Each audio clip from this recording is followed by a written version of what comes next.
Hello lovely people, I'm K3N and welcome to my channel. In this video I'm going to make some t-shirt yarn out of this t-shirt. This belonged to my son, he's outgrown it and it's quite old and worn, so I'm going to make yarn with it. It's got long sleeves, but this same principle applies to short sleeve t-shirts. So all I use are a good pair of scissors and maybe a seam ripper and my two hands. So the first thing I'm going to do is cut the main body of it off just below the arms. So I'm going to lay it out with the seams as straight as I can get them. I'm going to start here at this armpit and I'm just going to cut straight across to the other armpit, which is out of shot, but you know, you get the idea. I'm just feeling that it's completely flat and smooth underneath. So what I do when I cut a long way like that is I look where I'm going. I don't look at the scissors. So I starting right under the armpit, getting through the seam, which is a bit thick, putting a little bit of tension in the cloth, and now I'm going to look. I'm looking at the same point on the far armpit. It's an old tailor's trick. Used to be a retired tailor used to come to workshops of mine in England, and he taught me this trick. And it does work, you just have to trust. And there I am at the other armpit, out of shot. So now I've got this tube basically. I'm going to undo the seam because it's just got a normal hem, the hem I mean. So with my seam ripper. And just pull that all the way around. Because there's another sort of inch of cloth in there. So I'll do that, then I'll come back. You don't need to watch me do all that. Okay, so I've done that, so I've got this rather crinkly edge here. I did end up cutting these out because they're super thick. They were the little, you know, reinforcements where the t-shirt was open at the sides. So that means I've got openings either side. I don't have a continuous tube, but I'll worry about that later. So the next thing to do is fold it in half. Excuse my arm coming across. So I've got it with the seams top and bottom. So I'm going to pull it towards me a bit so you can see. And then fold it in nearly in half. I'm leaving about 2 inches showing of the bottom layer. And again, just smoothing it out, making sure these edges here are more or less matched up. Now if you want to measure and mark so that your strips are exactly the same width, you go for it. I don't think it really matters. I will mostly use it to make fabric twine. Or I might use it to crochet. I might crochet around it to make bowls and things, or mats, or you know, things like that. So it doesn't matter if there's some discrepancy in the strips. So I'm going to aim for about 3/4 of an inch wide, I think, because it's quite thick. If it was thinner, I might go an inch wide. So I'm going to start cutting here. Checking I'm in shot. Yes, I am. You want some good strong scissors. And I'm going to cut all the way through. You could do it in a single layer if it's too thick. I'm just doing it folded like this so that you can see all of it. And now don't cut right to the end or you'll just get one strip. You want to stop about 1.5 inches. So you're cutting through this side seam, but you're stopping about 1.5 inches from the other side seam. And you just do that all the way along. Keeping your strips about the same width, but not stressing about it, I would say. Again, you cut through the side seam that's on the top, but not through the side seam that's on the bottom. So I'll go and do that all the way along, and then I'll be back again. Okay, I've done that. I've stopped short of the end because I had these side openings, so I'll deal with that when I get there. I haven't cut, you know, that's still intact, that end piece. But you see what I've got now is I've got this one side seam here where the strips are all still joined by this 1.5-ish. And then I've got all these dingly dangly double strips, can you see? So now I'm going to lay it down. So I'm going to get my arm under there where it's folded. And I'm going to make my first cut between the first 2 strips on a bit of a diagonal. Like that. So that's the end of my ball of yarn eventually. And then working along you want to cut. Do you see here there's the gap between those two strips, and here there's the gap between those two strips. So those are the 2 points you need to cut between. Don't cut in from the side anymore. You just cut between the 2 strips, across the seam to between the 2 strips, like that. Get the next one, and the same thing again, between the 2 strips, across to between the 2 strips. And I'm going to do that all the way along. So now I'm coming up to that bit at the end that I didn't cut. So I've got here a between 2 strips and a between 2 strips. So I'm going to just cut that last one. Now here you see I haven't got very much width, so I'm just going to go a bit wiggly so that I kind of get an equal amount of seam both sides. It might pull apart because it's a seam, but I'm going to give it a chance. So that's going off to my pile of there. And now I've got this, and what I'm going to do now is just cut basically a spiral. So I'm going to cut that like that and open that out, and then I'm just going to keep cutting. I've crept over a bit to get back in the middle, Catherine. I'm just going to keep cutting until I get to the end of this long piece.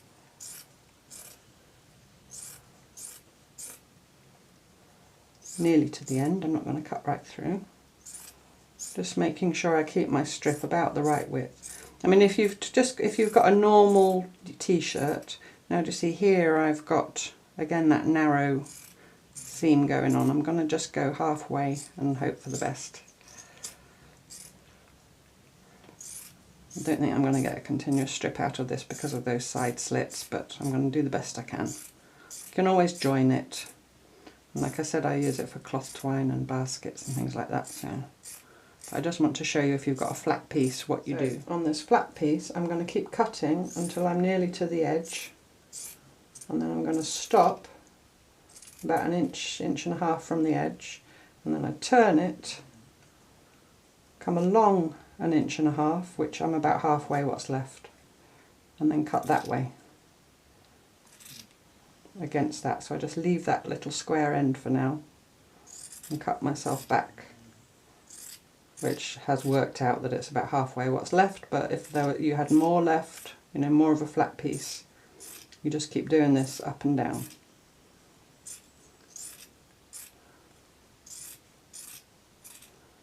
So when I come to here, again I stop about an inch and a half from the end and then turn, and if I had more cloth here I would, you know, start my next strip 3/4 of an inch over and so on.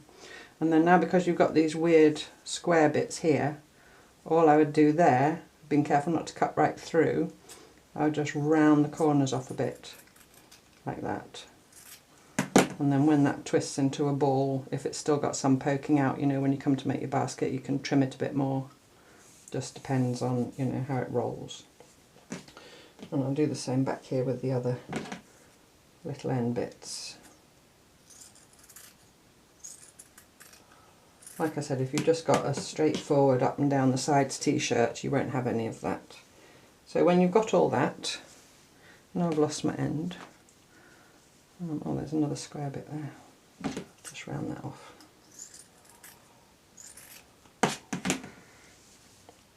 And then you just start at one end, and to make it into t-shirt yarn, this has got all the stitching in, doesn't matter. You just stretch it a bit, do you see, and then it sort of rolls in on itself. Just stretch it like that, and then it becomes t-shirt yarn. Be careful if there's a seam, not to pull it too hard because it might come undone. Do you see? Do you see? Do you see? And that is pretty much it. And then I will just wind it into a ball, and it's good to go. This is the fun part, actually, pulling it. You see there, I'll just leave it like that until I come to use it. I probably will make it into a basket, I think. I might show how to, I might do that with crochet. I do have a tutorial on making a, see there's the seam, that's where you mustn't pull too hard.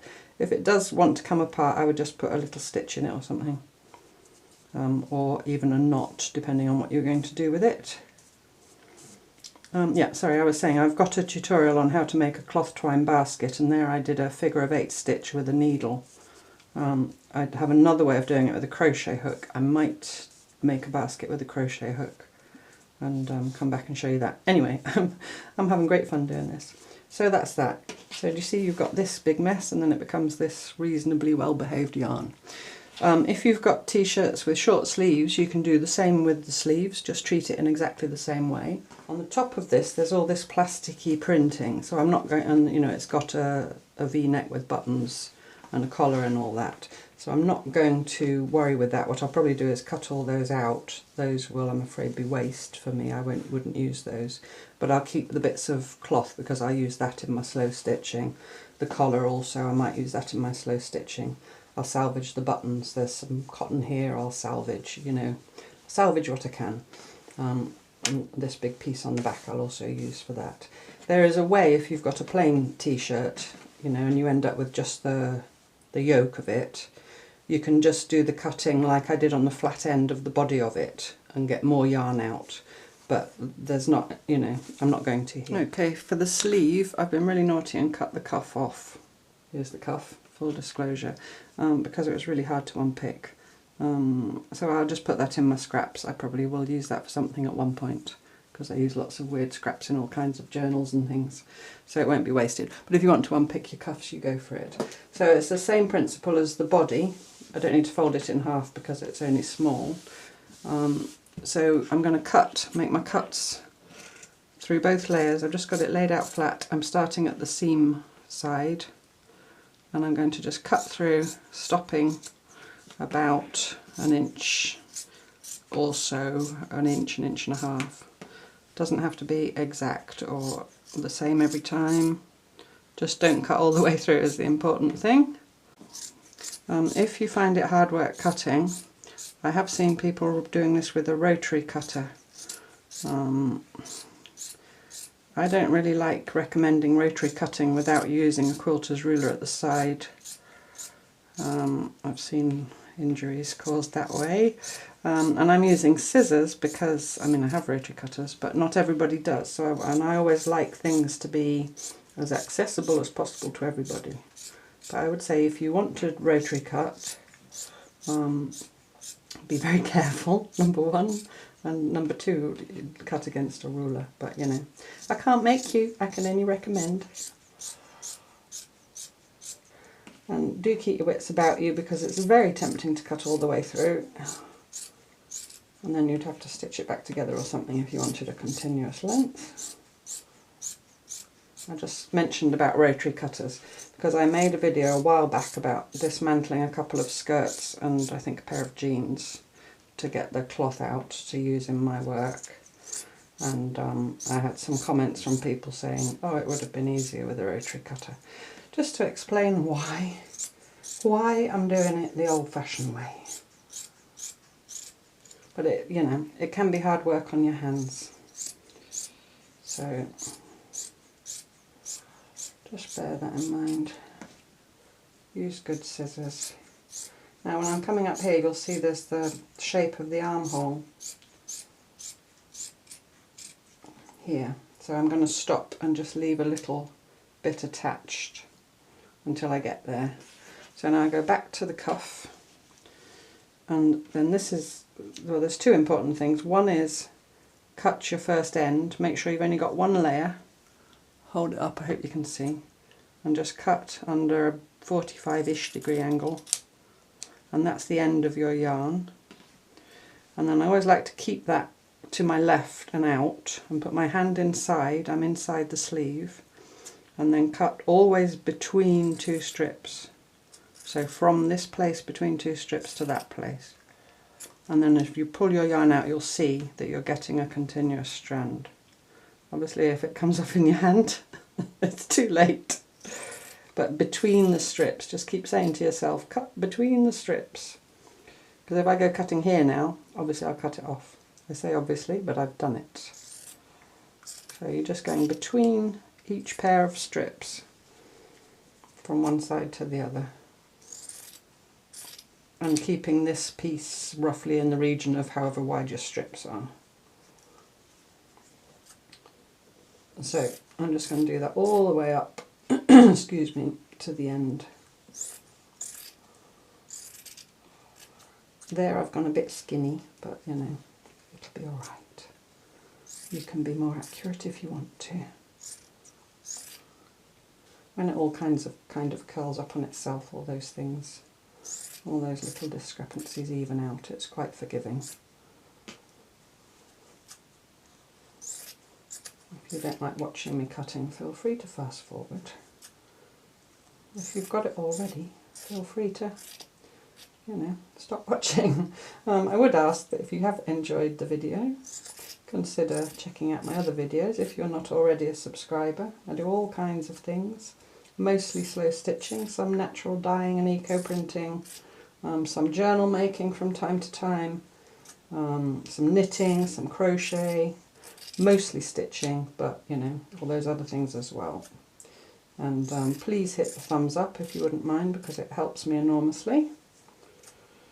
And I appreciate you watching, if you still are. And if you've gone, then you can't hear me. Alright, so I'm nearly there. You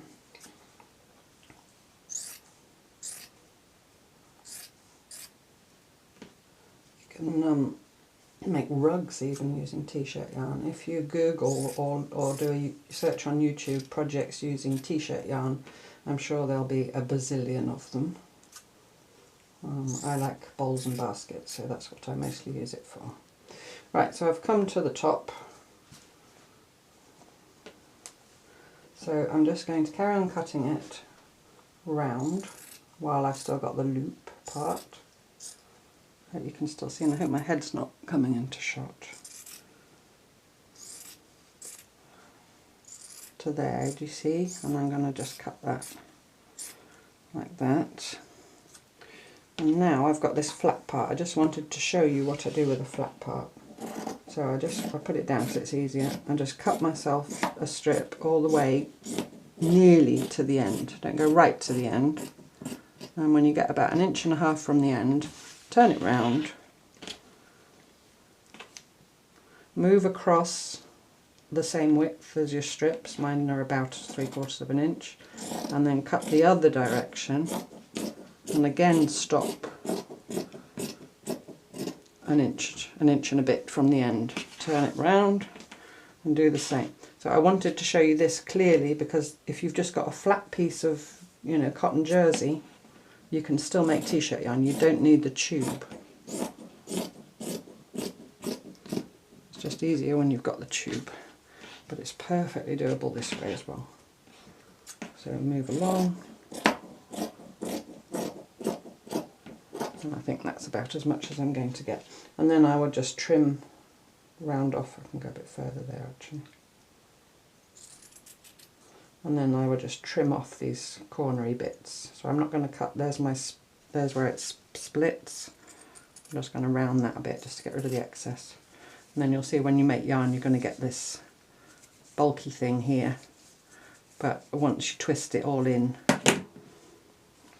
you know, if you pull it in like that, you can see it pretty much rolls up by the time you crochet with it or whatever. And you can always trim a bit more off. But you see it's pretty... It's pretty much disappeared. So I'll do that with all the squarey bits. So I'm going to, this was the other sleeve. That's how much I got from one of the sleeves. So I'm going to go and wind all those up into balls. And thank you so much for watching, and I look forward to you joining me next time for more Cloth Tales. Bye bye.